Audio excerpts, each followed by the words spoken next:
Hey, and welcome. This is the Ben Shapiro Show. Got a lot to get to this hour. A little bit later on in the hour, we'll be taking your calls. It's another phone frenzy on the Ben Shapiro Show here on a Tuesday. Our number is 855-236-3228, 855-236-3228. We will also be getting to Boris Johnson, who's really pushing hard for this no-deal Brexit, trying to get Britain out of the EU. And he's a hard-nosed politician. He's now talking about new elections in Britain. We'll get to that. But we begin this hour with a story that is being completely ignored by the American media. This is a story that was trending on Twitter a little bit earlier today, but it doesn't exactly fit some of the narratives that the mainstream media in the West care about, particularly the narrative that the West is uniquely bad, that the West is uniquely racist and xenophobic and terrible. This story is out of South Africa, where apparently there's been this vast swath of violence by South African citizens against Nigerians. Al Jazeera is reporting on it, says the BBC, but very few other outlets are. Al Jazeera reports, quote, South Africa's president, Cyril Ramaphosa, has condemned acts of wanton violence against foreigners as crowds of people plundered shops and set fire to buildings for a second day in the country's commercial capital of Johannesburg. Police fired rubber bullets and arrested 7 people in the township of Alexandra on Tuesday morning, a day after clashing with looters who local media said targeted foreign-owned businesses in several parts of the city. Apparently, Ramaphosa said, quote, I'm convening the ministers in the security cluster today to make sure that we keep a close eye on these acts of wanton violence and find ways of stopping them. There can be no justification for any South African to attack people from other countries. According to Al Jazeera, rocks, bricks, rubber bullets strewed the empty streets of Alexandra on Tuesday. Reporters at the scene saw police firing rubber bullets at a crowd of 50 people who were hurling rocks. About 24 shops owned by both foreigners and locals were vandalized or looted. They burnt everything, said Bangladeshi shop owner Kamrul Hassan. All my money is gone. If the South African government pays for the plane ticket, I will go back to Bangladesh, the 27-year-old said. Lunglod Dlamini, a spokesman for police, said the motive behind Tuesday's riots was not clear. He said they're just criminals who are looting and taking advantage of the situation. Police arrested more than 91 people on Monday after protesters torched cars and looted dozens of shops. News 24, a South African news agency, said that Monday's riots came after hundreds of people marched in Johannesburg's central business district demanding that all foreigners leave. They targeted shops they believed to be owned by foreign nationals. Meanwhile, Nigeria's foreign minister, Geoffrey Onyema, reacted strongly to the scenes of violence on Monday. He said on Twitter, received sickening and depressing news of continued burning and looting of Nigerian shops and premises in South Africa by mindless criminals with ineffective police protection. Enough is enough. We'll take definitive measures. In 2015, Nigeria actually recalled its ambassador to South Africa following a spate of attacks against immigrants. The South African police minister, Becky Cele, dismissed reports the ongoing attacks were xenophobic.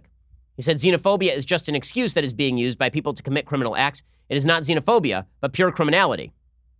The South African Human Rights Commission issued a statement on Monday saying it was deeply concerned by violence, looting, arson, and vandalism plaguing much of Johannesburg. So what the hell is going on? Apparently, there are a lot of migrant workers coming from countries outside South Africa. South Africa has an unemployment rate in excess of 25%. And so people in South Africa are very angry at the people who are coming in. In fact, they are xenophobic, right? This is the claim. The claim is that they are xenophobic, and so they are burning down the shops of foreigners. Well, the reason this isn't super interesting to folks in the West is it's only interesting when Westerners are interested in shutting off the spigot of foreign labor. Right? When that happens, then it's about the West being uniquely bad. When it's in South Africa, the West doesn't pay any attention to it at all, obviously. South Africa, according to Al Jazeera, is a major destination for economic migrants from other parts of the continent. Last week, hundreds of protesters in Pretoria set fire to buildings, looted mostly foreign-owned businesses, and clashed with police who fired rubber bullets at the crowds. On Monday, a pamphlet circulating on social media, seen by the AP, encouraged South Africans to chase foreigners out of their communities. The main opposition Democratic Alliance party in South Africa said, quote, these incidents are due to a failing economy in which more than 10 million South Africans cannot find work. Both the ruling African National Congress and the Democratic Alliance have been accused of stoking xenophobia. So the point here is that xenophobia, nastiness, people seeking to target outsiders, this happens all over the globe, and it's happening in dramatically violent ways right now in South Africa. And the Western media are paying nearly no attention to it at all, because it only matters when it's in the United States or when it's in Europe, and when it's not nearly as violent, and when it turns out that Europe and America are deeply welcoming to immigrants on a scale that is relatively unknown around the rest of the world. This is why when people rip on the West in sort of unique isolation to the rest of the world, it makes no sense at all. It's why there are so many people in the United States on the right who will point to the fact that Mexico has extraordinarily stringent immigration policies itself when people are busy deriding the United States for having a fairly liberal immigration policy. According to the BBC, Nigerian President Muhammadu Buhari sent an envoy to South Africa on Tuesday to express Nigeria's displeasure over the treatment of her citizens. In a statement, the country's High Commission in South Africa described the situation as anarchy. Now, obviously, they can't call this racism, so instead it's xenophobia. It's not racism because everybody is of the same race, presumably. But it obviously is, again, more interpersonal conflict driven by economics, driven by people wanting to control their own borders, and driven by anti-immigrant sentiment. But that's not going to fit all of the narratives that the West is a uniquely bad place. You're not going to see, I mean, I looked at the front page of the New York Times and the Washington Post today. It is nowhere. It is nowhere. It is not on the Washington Post site. It is not on the New York Times site. I'm pretty sure, I believe it is not really being covered by CNN either, at least not on their site right now. In fact, the only headline that I see about Nigeria is Nigerian lawmakers facing public anger over planned purchase of luxury cars. So it's sort of amazing to watch as something that trended, I believe, #1 in the world on Twitter is being completely ignored by the mainstream media simply because it is not about the West. You want to talk about a sort of myopic focus domestically? This would be a perfect example of that. Now, meanwhile, the left continues to push the Green New Deal. And it's pretty hilarious. So Matthew Roja, who is a columnist for Salon, he once tried to interview me, and the interview was not an interview. It was basically a debate. He only wanted to debate me over minimum wage policies, as it turns out. But he has a great interview today with an economist. And the headline, let's say, does not match the actual content of the piece. And the headline is, "This economist debunked all the right-wing talking points about the Green New Deal." I've read the piece. That did not happen. So they decided that they were going to talk to Mitchell Green. He has a PhD in economics from the University of Missouri at Kansas City, and he works as an energy economist in the public sector in the Pacific Northwest, public utility sector. He also teaches introductory courses in economics at Portland Community College, and he's a charter of the Modern Money Network. So what exactly is his case for the Green New Deal? Not great, Bob. Nonetheless, he has debunked all the talk. So what is his case? I think it's interesting to look at what the left believes are the strongest cases for the sort of policies they are proposing here. So Roja says, how are we going to pay for a Green New Deal? And this supposed economist, Mitchell Green, he says, oh boy, you're asking a tough question. That's a tough question? How are you going to pay for it? Really? Like, I thought that would be like the #1 question. He says, I come from a tradition in macroeconomics that turns the sort of spending problem on its head a little bit. I'm sure you've heard of modern monetary theory. And I would say if we want to do a Green New Deal, what we're basically committing to is a legislative overhaul and rearticulation of our priorities and reconfiguration of our institutions. So to pay for something like that would require congressional commitment to authorize the spending, to go out and procure the resources and make our society cleaner and greener. And he says people ask who's going to pay for it, who are you going to tax? And he says, I think that's a tertiary question.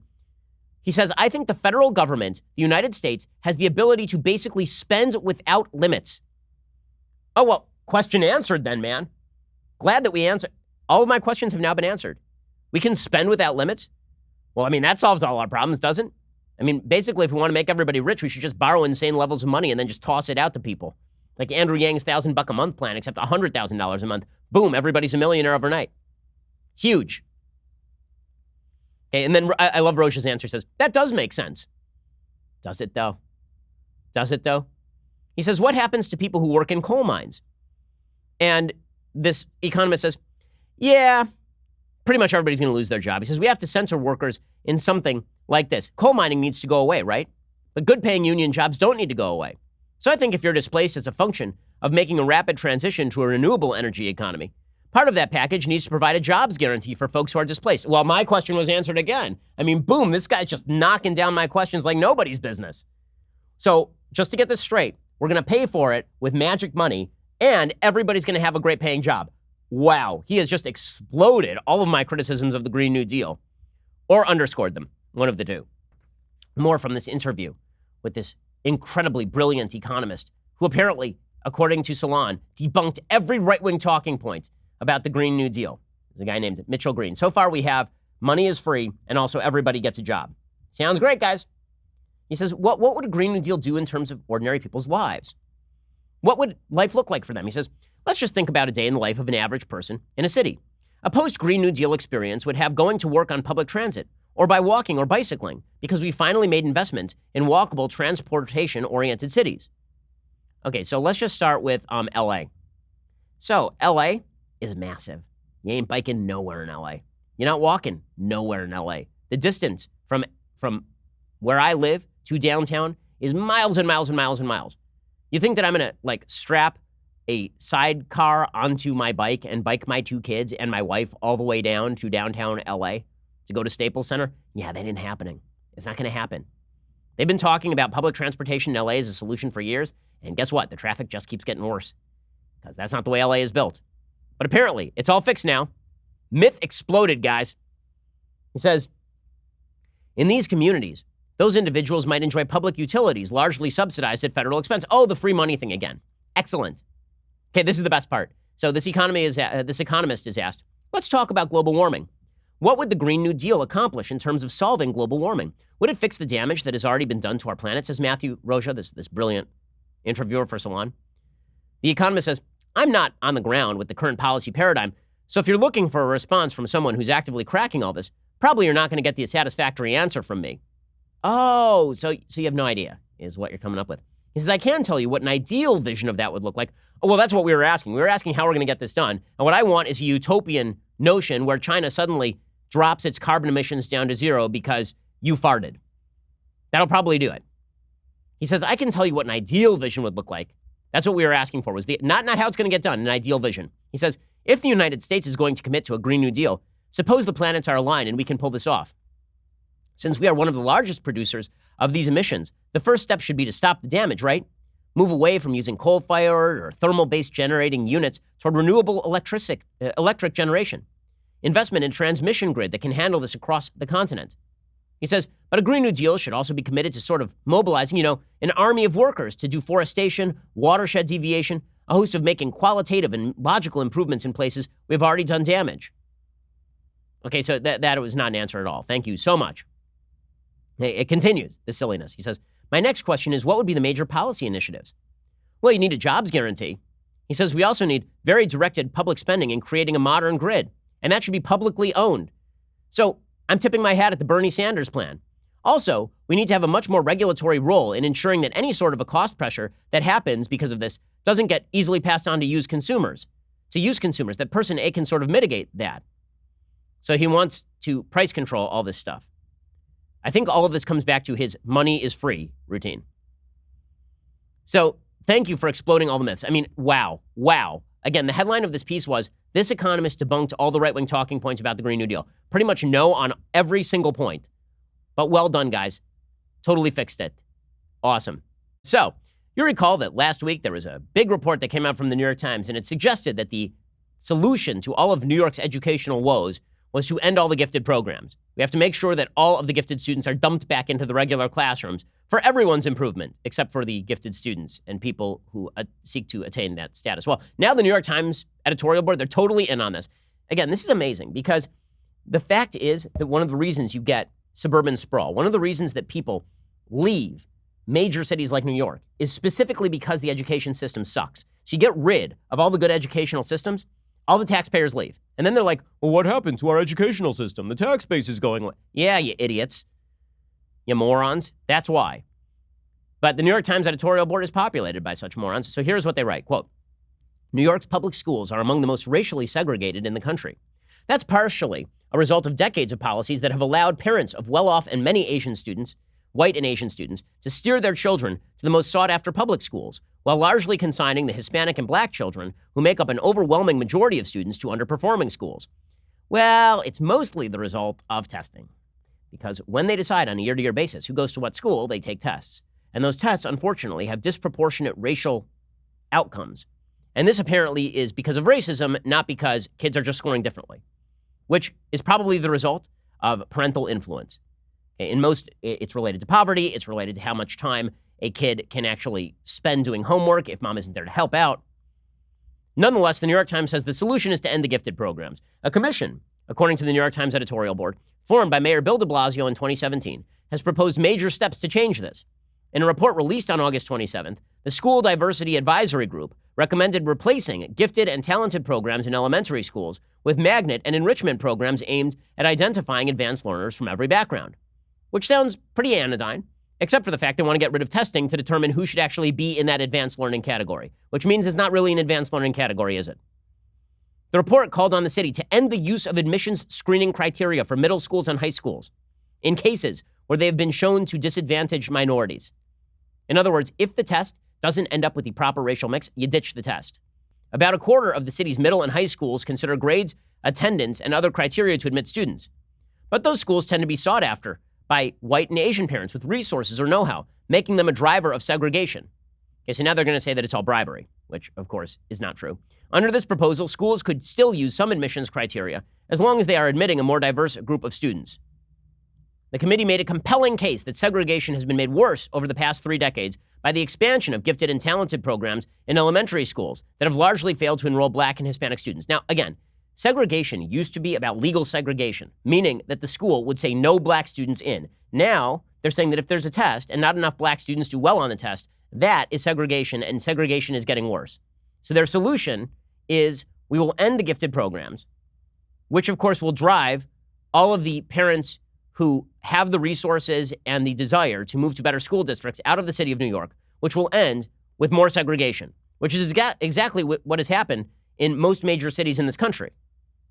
People fled a lot of the areas where the schools were worse. I mean, Elizabeth Warren writes about this in 2003. And she specifically says the reason housing prices have skyrocketed and bankruptcies are going up in the suburbs is because parents were trying to escape bad inner city schools. While Hispanic and Black children make up 41% and 24%, respectively, of all kindergarten students, they make up just 10% and 8% of offers to the citywide Gifted and Talented program, which begins in kindergarten and runs through the 5th grade, according to the report. Children as young as 4 must receive a score of 97 or higher on the test to be admitted to the citywide program. Mayor Michael Bloomberg's administration began using the exam in 2007, hoping to increase access for Black and Hispanic students. Instead, it had the opposite effect. So you're sitting there going, well, this is why we're testing kids at the age of 4. And the answer is because as kids age, as kids get older, what we actually see over and over is the gap's widening. So they were trying to test kids younger to prevent the gap from widening. And now they're saying, well, there's too much of a gap at 4, so just get rid of the testing altogether.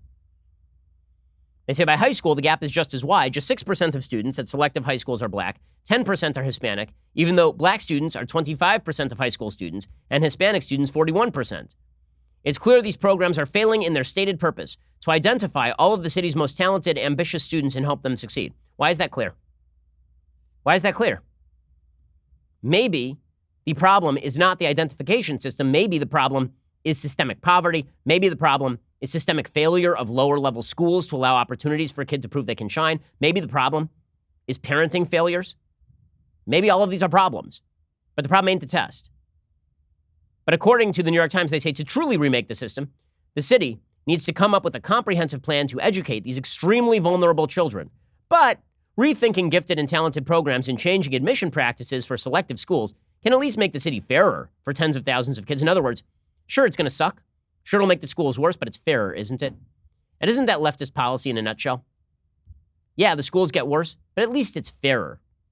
We want to make sure that everybody is worse. We can't have some people doing better and some people doing worse. And we can't improve the scores of the people doing worse. So let's just make sure that everybody is not good at things. That's probably the best way to achieve fairness.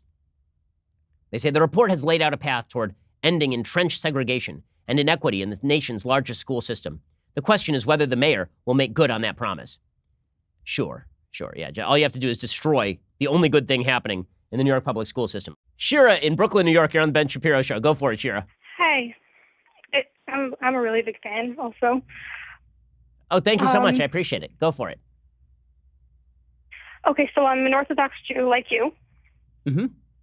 And I'm just starting 12th grade this year, and I'm going to be going to college next year, and I wanted to know, and I also have some very conservative viewpoints, how someone like me is supposed to survive in college with all the liberal nonsense and things like that. Yep, no, sure. I think the best thing to do, and I really say this for all college students, not just religious students, is that you really have to honestly assess how strong you are in your own belief system and how well prepared you believe that you are going to be for a hostile environment, because colleges are definitely hostile environments for conservatives and certainly for religious people as well. And if you feel like you're too fragile, and I don't mean that in a derogatory sense, if you feel like your belief system is not durable enough to be in a deeply hostile environment, then you should be looking at schools that are going to be less hostile to your belief system. So, for example, if you're conservative, I always recommend Hillsdale College. It's a great place to go. If you're Christian and conservative, then Liberty University is a great college. King's College is a great college. There are a few that are available. Obviously, if you're an Orthodox Jew, YU or Stern is available. And, for me,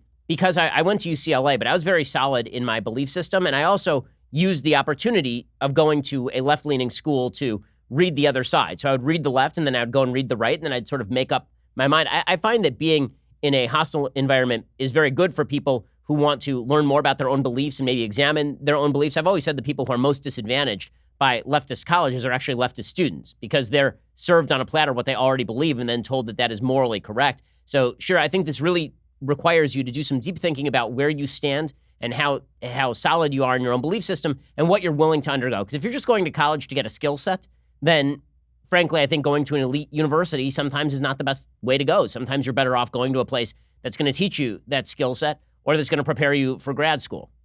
Well, Shira, I really appreciate the call. Thanks so much for listening. And Casey in Rome, Georgia, you're on the Ben Shapiro Show. Go for it, Casey. Hey, Ben, how you doing? Hey, doing pretty well. That's good. I was just wanting to know, I know a lot of people joke about it, you running for president and all. I was ever wondering if you ever, seriously considered taking up public office. Yeah, probably when I was a teenager. And also what you would recommend to a young person, wanting to get into the political game. Yeah, so a few things, Casey, and I really appreciate the call. So number one, have I thought about running for public office? I did a while ago. Honestly, it sounds awful. I have a couple of kids under the age of 6. The last thing that I want, really, is to be spending all of my time on the road trying to wine and dine donors. I'm lucky. I have a great job. I get to come in here every day and tell you what I think and tell you about big ideas that I've been reading about and considering and mulling over. I get to debate with people. That's a pretty great job. Being in politics is a pretty rotten job. I mean, Elizabeth Warren is a perfect example of somebody who used to be interesting, and then politics robbed her of all that makes her interesting. So now she is just a caricature of a left-wing lunatic. Well, that's what politics tends to do to people, and it's really bad. It's bizarre that we tend to identify our big thinkers with our politicians, when in reality, basically the politicians are there to implement theoretically, and the thinkers are there to think. And if I get to choose between being a thinker and being a politician, I really much prefer my job. As far as people who are young and getting into politics, the number one rule, guys, and this goes for anybody who is looking to get into politics and is under the age of 30, do not post things on social media. Don't do it. It's a mistake. Dave Chappelle has a great new special out, and he does this whole routine on Kevin Hart, the comedian who was supposed to host the Oscars and then was basically booted from the Oscars because of old tweets from 2010 in which he joked about how he didn't want his son to grow up to be gay. And Chappelle says about Kevin Hart, Kevin is basically a perfect person. Well, actually, he's 4 tweets shy of being a perfect person. And that is everybody. Once you start tweeting, now that's on your permanent record. If you're on Facebook, that stuff is on your permanent record. There's really no upside to being on Twitter or Facebook unless you are distributing something that is going to help you in life. If it's just you throwing out your random thoughts, that just becomes part of the background Oppo research that people are going to do on you in order to ruin your life. So, Casey, that is my number one recommendation for folks who want to get into politics. And, Casey, I really appreciate the call. Samantha in Illinois, you're on the Ben Shapiro Show. Go for it, Samantha. Hi, Ben. So I'm pro-life, but I was hoping you could help me respond to this argument I've been hearing. So while I don't believe women should be prosecuted for their abortions, I don't think that's a helpful tactic. I've been having people bring up like a recent case in Alabama, for example, where a woman was facing a manslaughter charge for endangering the life of her baby during a fight. So if a woman shouldn't be prosecuted for abortion, what would you say is the best response when someone asks you if a pregnant woman neglects or endangers her child, do you think she should be charged? So, I think that when it comes to prosecuting women who neglect their children, the children are already born and in front of them. And so the answer is yes. Abortion what I've always said is that there's a lack of mens rea. So there's a term in law called mens rea. It's a Latin term for basically criminal intent. And the vast majority, I think, of women who are getting abortions are not doing so believing that what is in their womb is actually a child. They've been indoctrinated to believe basically that this is a cluster of cells. It's a fetus. It has no moral worth. It has no moral meaning. And so establishing mens rea in the same way as here's a born baby that you're holding right here in your arms and you throw it out the window, it's not quite the same thing. It's also true that when you are trying to disincentivize abortion, it's a different thing than when you are trying to disincentivize people who are attempting to neglect their kids. So if you're let's say we're trying to stop you from neglecting your kids. So we obviously have to crack down on you. If we're trying to stop abortion, this is in practice much more like the problem of drug dealing versus drug using. If you are cracking down on drug users, you are actually doing this at the worst possible level. If you're doing it to drug dealers, then the idea is you're going after abortion doctors would be the analogy. You're going after the people who are providing most of the abortions, and that is a much safer and easier way of going after the abortion problem, considering there's a group of people who are literally paid to perform, at this point, hundreds of thousands of abortions per year over at Planned Parenthood. For example, the case that you're mentioning in Alabama, by the way, was a case of a woman who was accused of beating up a coworker who ultimately drew a gun and fired it, wounding this person in the stomach and killing her 5-month-old fetus. The basic idea there was the same as if you had killed a pregnant woman, that you would presumably be guilty of double homicide. This is true in a lot of states. In California, we have something called I think it's the Scott Peterson law, Lacey's law, I believe it's called. And so the rationale there is the same. That charge ended up being dropped. Samantha, I really appreciate the call. Let's see. Ashton in Pennsylvania, you're on the Ben Shapiro Show. Go for it, Ashton. Ben, thank you. Great to hear from you. My wife and I have 2 boys, the eldest of which will be entering kindergarten next year. With public schools becoming more and more left-leaning, I wanted to know what your thoughts were on homeschooling.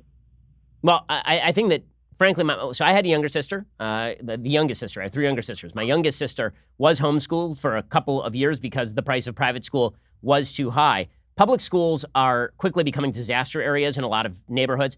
The public schools that are not disaster areas are heavily attended. People are trying to get in. The real estate prices around them are extraordinarily high. I think that homeschooling is quite wonderful. I mean, I know a number of people who have been homeschooled.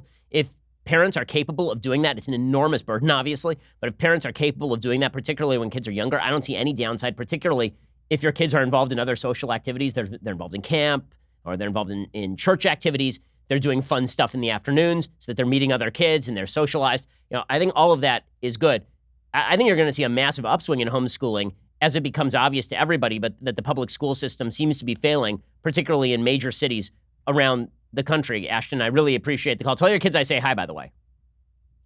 Hey, can they say hi to you real quick? Oh, 100%. How old are they? They are 2.5 and 4.5. Oh, perfect. Same age as my kids almost. Say hi, boys. Say hi, Ben Shapiro. Hi, Ben Shapiro. Oh my God, that's the cutest thing ever. Hi, Ben Shapiro. Hello, small children. Thank you. That is, that is adorable. Ashton, thank you for making my day. And tell your wife also I say hi. That is adorable. That's the best call we're getting all day, guys. You just cannot top that. Ashton, really appreciate the call and stick with it. Thank you so much. Marco in New York, you're on the Ben Shapiro Show. Go for it, Marco. Hi, Ben. How are you? Hey, doing well. How are you? So I'm all good, too. So I'm a gay Latino immigrant living in New York. In my opinion, the second leftist state in America. So it's really hard to be a Trump supporter here in New York, being gay and Latino. And when I say to my friends, not Trump supporter, they tell me I'm either not too Latino or I'm not too gay. So what are your thoughts on that? I mean, my feeling is on that the idea that all gay people have to think alike or that all Latinos have to think alike is absurd. I think that it is quite ridiculous. The Trump administration, Trump himself, by the way, is the most pro-gay Republican president in history. It is not particularly close. Trump himself does not care about homosexuality versus heterosexuality. It's just not on his agenda. He doesn't care about that at all. He obviously appointed Richard Grenell, who is a gay man, to the U.S. ambassador to Germany.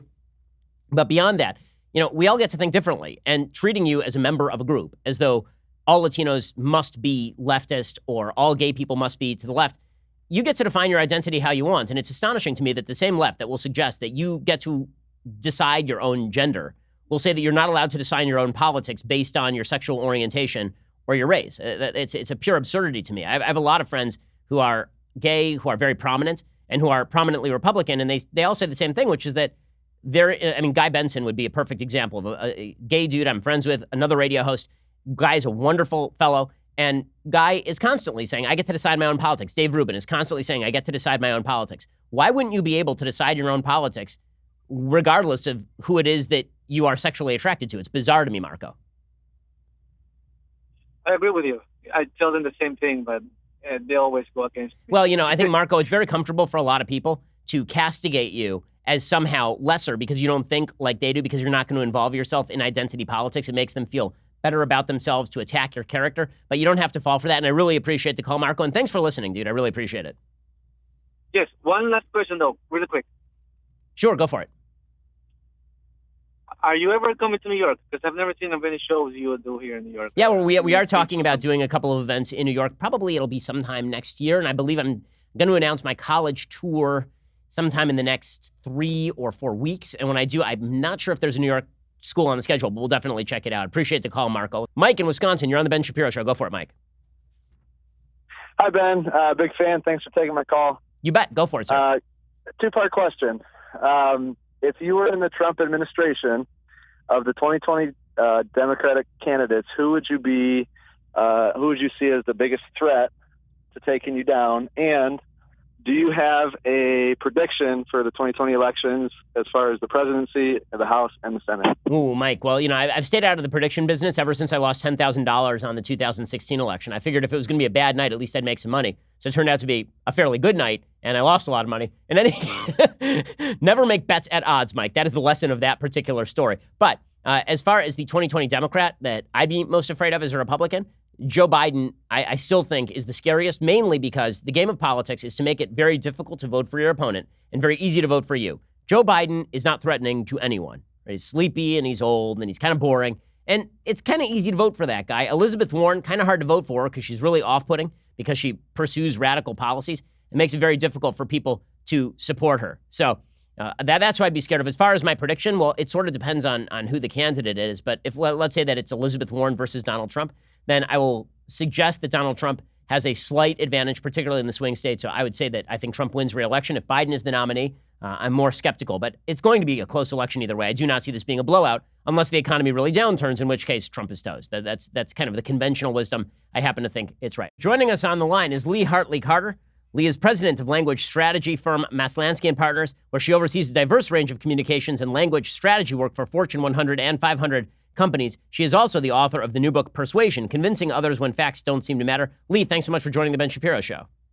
Thanks for having me. So let's talk about how exactly you persuade somebody. So famously, my slogan is facts don't care about your feelings. Your book seems to argue that feelings certainly care about facts, or that facts ought to care about feelings. So exactly what is the best way to persuade somebody if not to shout statistics at them?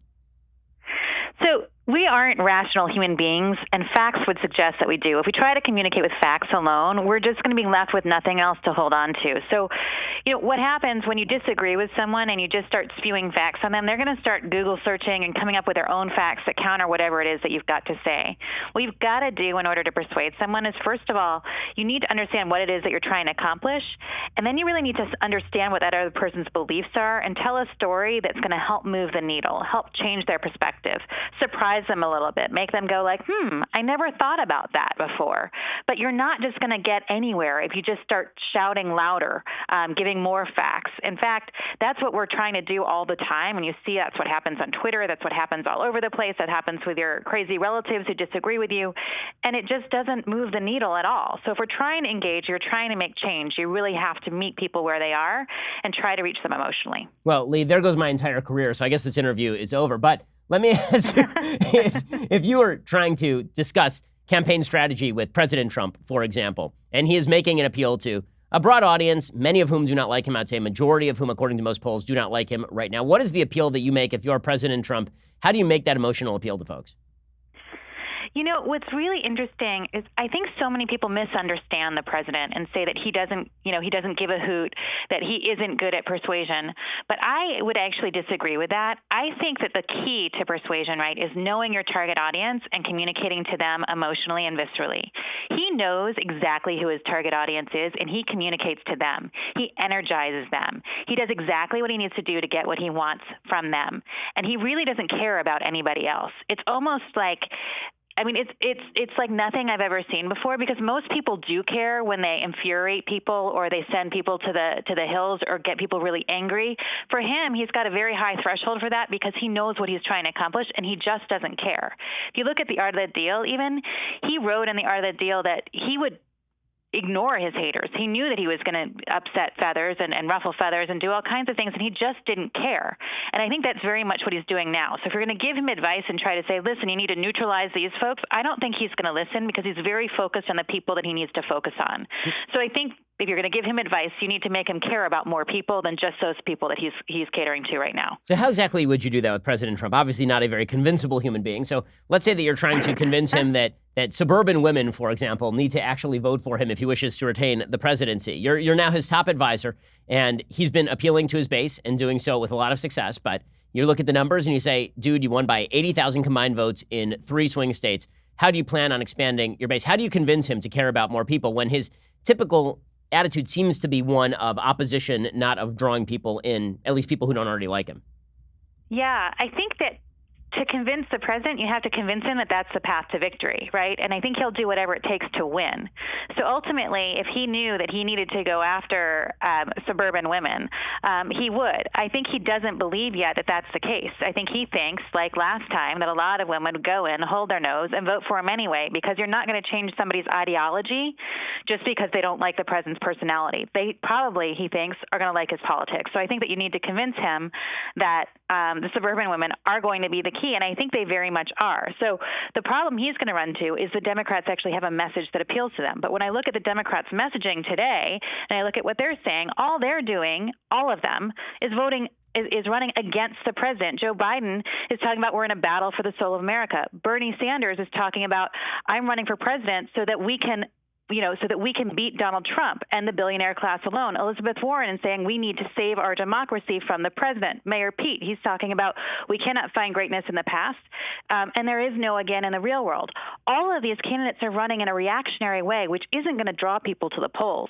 So until the president feels the pain, until he actually sees that these people are going to go out for somebody else, I don't think that he's going to change his tune. So final question for you, Lee. Let's say that you're advising the Democrats now on how to beat President Trump.